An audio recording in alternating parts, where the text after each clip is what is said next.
Pernah tak korang terfikir macam mana syarikat gergasi macam Apple atau Nestle decide produk mana diorang nak simpan dan produk mana diorang nak buang terus? Sambil korang layan akhir Ramadan ni, jom saya bongkarkan satu rahsia konsultan tahap dewa, The BCG Matrix.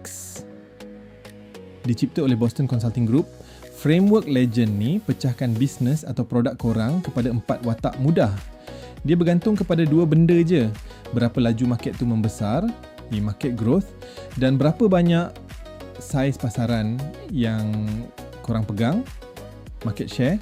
Yang pertama, star atau bintang. Ini anak emas syarikat. Market tengah naik gila-gila dan produk korang mendominasi nombor 1. Tapi ingat, star perlukan modal yang besar untuk kekalkan takhta dan halang pesaing. Contohnya, waktu Apple mula-mula keluarkan iPhone dulu, high growth, high share. Yang kedua, cash cow, Mu. Ini produk yang market dia dah matang, tak membesar sangat dah, tapi korang masih pegang pasaran. Korang tak payah nak melabur banyak-banyak, tapi dia bawa masuk untung berkepuk-kepuk setiap hari. Duit dari cash cow inilah yang korang guna untuk belak si star tadi. Contoh paling ngam, air Coca-Cola original. Market tengah boom, tapi share korang ciput je. Ini ibarat anak bongsu yang degil.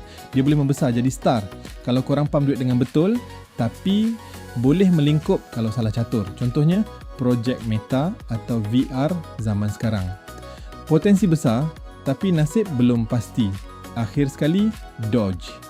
Maaf cakap, market dah sendu, share korang pun ke laut. Produk ni sekadar hidup segan mati, tak mahu. Sebagai konsultan, nasihat saya mudah. Cut your losses. Hentikan je.